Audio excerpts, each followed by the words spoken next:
Hello, and welcome to episode 13 of Pinball in the Machine.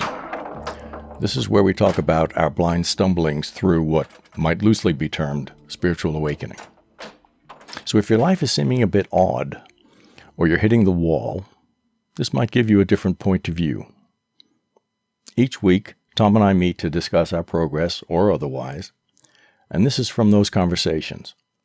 So grab a coffee and sit in as we attempt to describe the indescribable. I'm Greg, and I'm here with my dear friend Tom.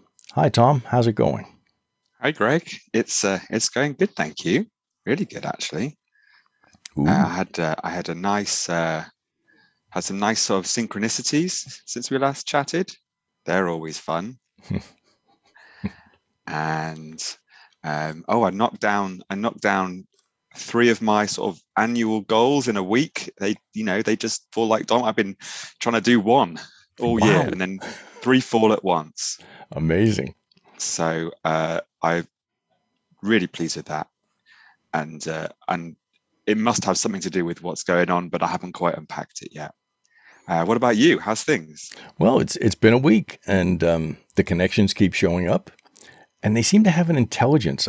They seem to come to me as I'm ready to receive them. I don't know. Yeah. And I'm getting messages from people about synchronicities, like you just mentioned. After each podcast, they say, I hear something and then it occurs.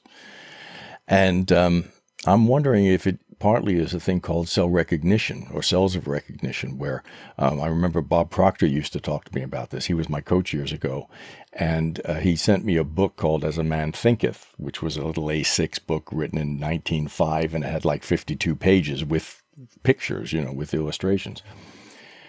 And so I read the book, and then he has his coaching call with me, which is costing a fortune, and he reads me the first 17 pages of the book. And I'm thinking, Bob, I can read, and then he's saying, now I want you to think about this. I was thinking, Bob, I can think, and then he says, and we'll come back to the book on the next call. And I'm thinking, this is a lot of money. I could read the book. Anyway, he says, I want you to read the book again. So I'm thinking, okay, so I read the book again. And I get on the second call. He said, what do you notice? I said, I noticed things in the book the second time I hadn't noticed the first time. He said, yeah, it's not that they weren't in the book before, but they weren't in you before. Yeah. He said, I want you to read the book 30 times. And I did. So I think when we set up for that, the mind naturally connects, This is it. It's like when you're sort of reading a self-help therapy book and sort of saying to yourself, oh, I wonder if I'm going to learn something new on the next page. And you open it up and you go, oh, yep, no, everything I already knew. Turn the page. Yeah. Everything I already knew. Yep. Yeah. And I think sometimes it's an energetic alignment to it. We simply align with that dimension. And that actually just happened to me. I had an experience this week on a journey. And the very next day, I got a question which aligned with that journey. And that's included in today's podcast. So I'm not going to open that up at the moment. But it just falls right into place. I have this insight, and then the following morning, 2 things happened. And one of them was the question came in. And I thought, now that's interesting. Superb. So what have you got for us today, Greg? Oh, well, we're going to have the pleasure of looking at the dark night of the soul. That's what we said last time. And, we don't want to renege on the deal. Okay. So where are you with that? What do you think about that? So we touched on it, I think all the way back in episode 4, didn't we? Where we talked about our kind of personal experiences, and to be clear, this related to kind of a crunch, let's call it a crunch point in your life, or a real low point where you had a couple of choices, one of which probably wasn't very good, and the other one was just kind of go through. And I thought about it recently because I speaking to friends, I wondered whether they thought we were talking about a moment where you just dipped and came straight back up again to where you were. And I wanted to be clear that I don't think it is that at all. I think it's a low point where you choose a route through, and then there's a slow progress upwards. And And that can take time. It can take months. It could take years potentially. Yeah. But there's no sorrow in it being a reset and you working way upwards. Actually, there's a lot of happiness in the pursuit or in the progress, I found. And then you might get back to where you were. You might shoot on further. You might then plateau, but you've reset, mm-hmm. and you've got this start, and you understand how this self-work, this project is so rewarding, and creates all these different energy fields and interconnections with people. And you see it all the time. So I just thought that was lovely. And then you also talked about how you had a number of individuals coming to you, talking to you about their experiences. And I didn't know whether it was, is it related to the times we're living in? Are people being pressured more?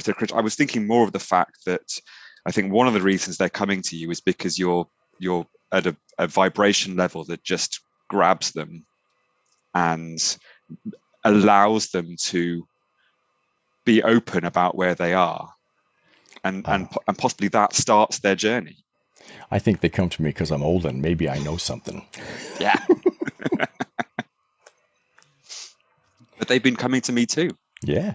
Yeah, I've had 3 in the last 2 weeks. Oh, great. Okay. Yeah, I had 3 last week. Yeah, so we got the number going. Yeah, and each time, I feel like they're opening up to me maybe at a level they wouldn't have done if I wasn't sitting where I was at this time. No judgment, just completely open. Yeah. And in them almost building a language around how they're feeling, they're then starting the process. And that's the start. That's the night. That's the dark night. That point there, and then you work your way out of it. If you're lucky. You're lucky, yeah. Because you've got the insight now to think, okay, I can choose a path here. When I did it, I had no idea what the hell. I was flying completely blind, and that was probably the best thing I could do at that time, because part of me that knew better knew what I should be doing. Yeah, but I think also for a lot of people that would be the case, that they look back and they can identify the point in time now. It's just they didn't know it back then. No, it doesn't show like that, and that's why sometimes reflection is important, because we then see it with different eyes. As Bob said to me, it wasn't that it wasn't there before; it just wasn't in you before. Yeah. So then the other question is this a societal thing? Are more people having these moments now than they used to because there is more language around this subject? Is it in the clarity that they are seeing, they're seeing where they are and making and reaching out to you and verbalizing that moment? Because otherwise that dark night can feel like a dark year. And the rest, yeah. Yeah. Mm-hmm. I think it's more acceptable now, particularly with men. Men are always okay unless we have a cold and then we're dying. So we work vertically, and we always want to know who's one up. And it's a tricky place to be if you have a problem, because you don't want to admit it to another man. But now those things are changing, and that's great. And as you say, we've now, I think, got more language to talk about these things. Yeah, I would completely agree with that. And my generation, the sort of the 40-year-olds is a great example, where in their 20s it was a lot of bravado, coming off the back of the 80s or whatever, and then suddenly, and often you'd have an independent moment, and then other family friends would find out, oh, they're not very well, or or and suddenly they would say, oh, I had that too. Yeah. Oh, I did that. Oh, I had that. And you say to yourself, why didn't you tell me? we never had these conversations. We literally assumed for all of our adult lives that these individuals surrounding us led these perfect existences where they were completely on the straight and narrow, never had any pain or anxiety, because you only interacted with them in a setting in which they were putting on the strong side. Yep. And it's like when people go on. No, and the conversation was never raised. No. It's like when people say, well, I shouldn't feel bad because there are people worse off than me. That's not the point. That is definitely not the point. So it stops us getting through the thing. Yeah. Yeah.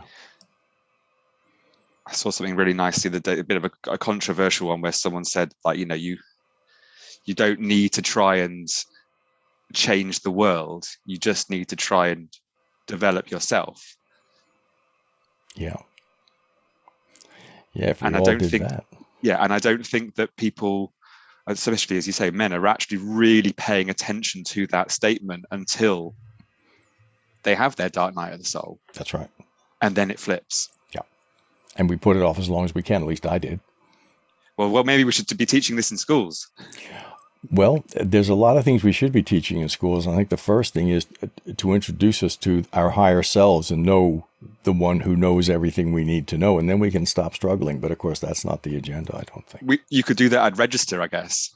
Yeah. You have to say present twice. Me and me. Yeah. Yeah. We're both here. Yeah.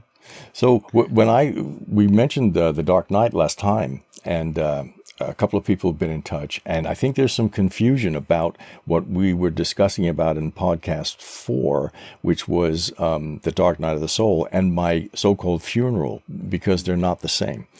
And I think you described the Dark Night as an existential crisis, which I think is a really good description of it. So I guess for me, mine took a long time.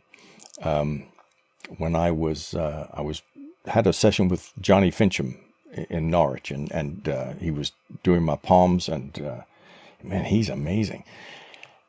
And at one point he said, your life changed. You turned it around 180 degrees. It started when you were 38, and I thought, yeah, and it ended, or it completed when I was 42. And he said, I have no idea how you did that. And I'm thinking, neither do I. But that's what happened. And that was the Dark Night of the Soul. And what happened for me, it was a series of events. And sometimes it can be a single event that triggers a load of events. But it rocks the ego to the very core. And this is why it's so scary, because the ego is saying we're doomed, we're heading on out. And I kept struggling with it, trying to hold on to what my ego was telling me was really important. Fortunately for me, I failed. And I began the process of unlearning. And that's what Rumi was talking about. This is the highest form of learning. And I didn't do it by choice, so I'm not taking the credit for it. I was just in this mega chaos, which is what the Dark Night really is. And in the chaos is the magic. That's where the magic's born, as we know. So if we don't work through the chaos, we don't get the magic. Yeah. And that brings me back to the observer that we were talking about last time, the bit that's never afraid. Okay, it enables us to let go of the old worn-out paradigm. And that's where we unlearn. Once the observer's there, it just says, well, that's that. Yeah, but what about this? It doesn't have to be right or wrong, good or bad. And suddenly we can let go of old stuff that no longer serves us, and often realize the stuff we've been struggling with wasn't ours in the first place. And then, anyone who thinks that this is just doable hasn't been there, because unlearning is tough. We go through our lives wanting to believe that certain things are true. And when it comes out and we realize in our core that they cannot be so, you really have to have something to hold on to, and say, whoa, this is going to be a ride. So then was the funeral almost a ceremonial celebration of that unlearning phase? Yeah, it was in effect the burial of the ego, or as much as the ego as I could think I might be able to let go of, though there's a lot of it still running. But it was just a bit of a joke. It was a conscious decision. Yes. It just seemed the thing to do. I'm just going to have my funeral. And was it like on the spur of the moment, or did No, you? I'll tell you how it happened. It's 2 years ago nearly, so it's a little bit vague, but it was kind of like it came in a journey that they took me it was my funeral. And Yeah, then I said, right, I've just had my funeral. That's what it was. Yeah. yeah, yeah, Yeah. But all during the chaos, I was praying, let me hold on to my career, let me hold on to my relationship, the house, whatever it is, because that was the old conditioning that I was addicted to. yeah, And, well, man, I never realized that what it actually was a rite of passage. If we knew that going in, if we said, oh, this is the dark night, this is where it's a big disaster after disaster, and this is what's going to get me through, and what's the other side is amazing, then we've got a different paradigm, right? Then yeah, we've got a different way. And that's how you came to the call today, isn't it? You just said, oh, yeah, well, I know I can choose one of these paths. Well, man, that's amazing. yeah, So if I'd have known that then, I think my path would have been a little bit easier, or maybe a lot easier. But we're always reluctant. The unknown's a terrible thing. But I read a quote, and it's unknown who said it, but I love it. And it says, like, if your path demands you walk through hell, walk like you own the place. mm, Like, yeah. Well, the attitude is the vibe, which chooses or selects the dimension, which enables you to shift the timeline. So once your attitude is in place, say, I'm in hell, but I own it. Come on, step aside. What happens is you get to the portal. And then you've reached the secret of life, which is if you can die before you die, you will not die when you die. wow, yeah, that's the one, isn't it? Yeah. But people think if they know it, if they hear it or understand it or even believe it, it'll make a difference, and it won't. You have to know it. You have to be Yeah, there. And then we're free. wow, Wow. I love that. If you die before you die, you don't die when you die. Yeah. And that's what all the resurrections were about. They were rituals. Yeah, And Brian C. breathe. Muraresku, in his book, The Immortality Key, man, he just Well, has it all. you still see it today, don't you? It goes on in Masonic. The reason why in Masonic culture there's effectively a lynching as part of your indoctrination Yeah. is a ceremonial death. Yeah. And the military do it. When you enter the military, boot camp is all about breaking you down and then Yeah, rebuilding you in the way they want you to be. yeah. Yeah. It's just that we sort of nearly died by accident. Yeah. So, Wow. the dark night is with us, and I think it's happening to more and more people because the energy is shifting, and this needs to be sorted because it doesn't live in the new frequency. Yeah. So it needs to be cleared. Yeah, yeah. And that brings me to a question, and I don't know how much time we've got at the moment. We may be running a bit short, but I was pulled up a couple of times because I don't seem to be taking this, meditation stuff all that seriously. And why was that? Isn't this important? Oh, someone sort of was like challenging you. What? Because we had a little because we're Well, I'm flippant, and I sacked my team and, told them to bugger off and whatever. And I can explain that. But I just wondered what you're thinking about it. It probably doesn't apply to you because you're a well, I decent don't guy. know. I don't know. I mean, I hope I don't take things too seriously. I always feel like if you can be in a relaxed state, then I think that you have a better vibration. I think you can be more open to things. People, you can see things better. Some of these subjects that we're dealing with, are serious. Yeah. Don't get me asked. It's just I don't have to, project that seriousness into how I look at them. I can be open, I can be free. And for me, sometimes, humor is kind of the ultimate representation of being relaxed about something. It's maybe it's a protection mechanism as well. It's quite a British thing, Yeah. gallows humor, trench humor, all those kind of things. But it sets my energy level. Yeah. Okay, and then if I'm relaxed, I can look at all sorts of things, which, on the scale of easy to serious might be well over on the serious side. I'm not making light of them. I'm just setting my state so that I can be, really open to everything. Brilliant. And you have better conversations. Yeah. You learn more.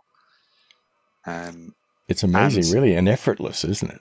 yeah, absolutely. So whilst there are some subjects that I wouldn't joke about in certain social circumstances, that's just because of the constructs that we live in. I understand where the limits are there, and where I have to sit in terms of my role in society, and the role that allows me to do my normal stuff and explore this stuff. Yeah. Which I wouldn't be able to do if I wasn't accepted in the normal constructs, because I need the time and space to explore. So yeah, so I'm very happy with that. I bet the Templars were having a laugh as well. Well, I hope so. The thing is, part of this came up during a journey, but I guess the first thing is I'm not very good with authority. My upbringing was very serious. Our family motto was, too much laughing leads to crying. So what fun it all was. So I rebelled, and I continued to do so. And that didn't suit my military career either. I nearly got court-martialed for gross insubordination and ended up doing a stretch in Leavenworth Penitentiary, but I managed to avoid that by the skin of my teeth. Anyway, so my standard operating procedure is not necessarily suitable for anyone else, but it does work for me. So when I was journeying the other day, as my higher self, I was a De Niro or Pacino type of character, right? I was talking basically New York City wise guy, which is where I was born. And I'm talking to my team in that way, right? So it's kind of like, hey, I'm working here. I could use a little help. All right. It's like old friends. We used to call it kibitzing. You're just shooting the breeze, right? So it wasn't about the character of De Niro, Pacino, whatever. It was the attitude. Like you said earlier, the attitude that was conveyed by the character sets the vibe. Yeah. And the very next morning, I saw a meme of Jesus praying in the garden, right? And he's saying, "Are you there, Dad? It's me, you." Okay. And immediately the New York City wise guy changes it to, "Hey, Dad, where are you? It's me, you, what?" And I'm just playing with this thing. And then I open my messenger and I get this question. "You don't seem to be taking this very seriously. Isn't that important?" And then, all the little connections and my team, no disrespect. It's a ritual to me. The whole thing is a ritual, and it's very important to me. But the thing about it is, when I'm in the journey, it's often emotional, it's deeply connected and shifts my energy. But I know that I'm no more or less divine than anyone or anything else. And I'm down here in a low vibration. And they have information I need for my soul's mission. So I just think, right, I'm on an adventure down here. Help me out. Right? Yeah. I know who I am. I'm one of you. But down here, I need the help. And, it helps, I think, not to take real life seriously, and because it isn't, and I'm serious about that. I don't take real life very seriously because we're making it up. We're collapsing the waves, right? And the waves of potential manifest precisely with our particular vibration. So in my upbringing, you say, hey, conceptualizing this is one thing, experience it, forget about it. Because you have to experience it, and then you think, right, I get it. So however anybody feels about their connection is how they feel and how they should go. Me, that's just my way.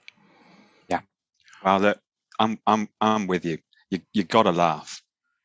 Yeah, or you'll cry, as they used You'll to cry. Well, hey, you know what? We're a bit over time here. We've overrun just slightly. So I guess that kind of brings us to the end of another episode. And I'd like to, if you've been pulling up a coffee and listening in, that's great. Thank you so much. If you enjoyed our meanderings, just please rate us and review us on whichever platform you're using.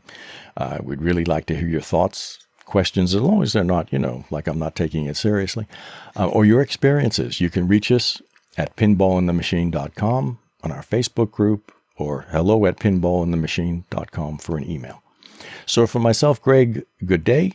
And from my dear friend, Tom. See you later, guys. We look forward to joining you next time. But for now, we're down.